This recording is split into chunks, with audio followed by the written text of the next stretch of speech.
Ngayon, pag lumilipad ka na, yung apat na control na yan, nilalaro mo yan. Kaya kailangan ng practice. Gano'ng karaming ganito, gano'ng karaming ganon, gano'ng karaming ganito. Yan, mamaya i-demonstrate ko rin sa'yo. Kaya kung mag-control ito, front is front, back is back. Sideways, sideways. Dali, tatas mo muna ha. Okay, maganda ang trim niya. Medyo may hangin, kaya sino mo ha, alo pa lang yan, pero malikot. Sino mo yung kamay ko sa control, ganun lang oh.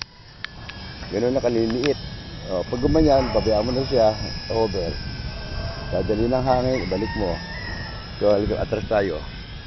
Ang target mong position, itong bag ko.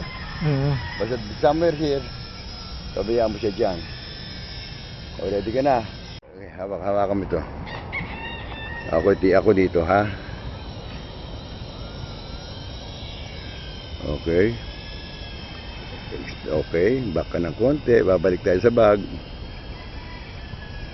Bag wonder, ayan. Ayan, good. Para nagbe-break pala. Oo. Kasi may hangin sa likod, tinutulak siya ron. Kaya, okay. Balik ka. Back. Huwag mo masyadong malaki. Ayan. Okay.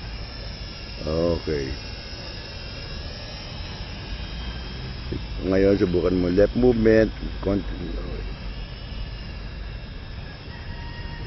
Stop. Okay. Back.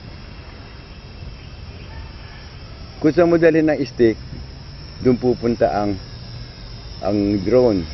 Pwede ka na sa mga 5 o'clock mo dalhin ng stick o sa 4 o'clock.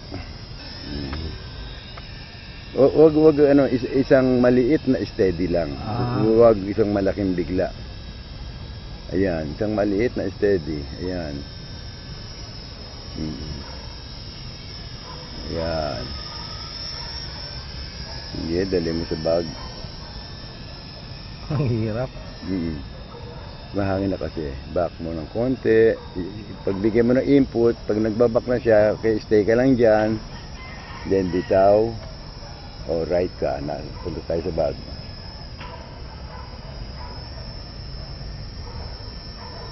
Back ka ng konti. Atras. Hatak. At wasabi tayo sa puno. Ayan. Kasi nga may hangin sa likod natin eh. Pwede mo pagsabayin yung dalawa, hindi naman kailangan na back and red back lang ng back o side lang ng side. Pwede mo pagsabayin sa 4 o'clock position kunyari.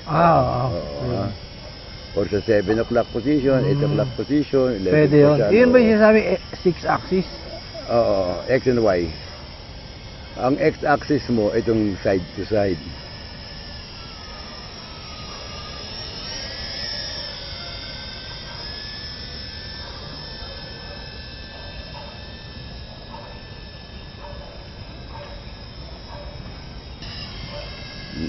Practice tayo. Yan, bumababa, sinasalo ko na siya. Ayan, Kung gusto kong tumaas, lalagyan ko siya ng power. Bababa siya, dahan-dahan lang, baka mag-vortex resistance. Habang bumababa siya, sinasalo ko na siya kung saan ko siya gusto mag-steady.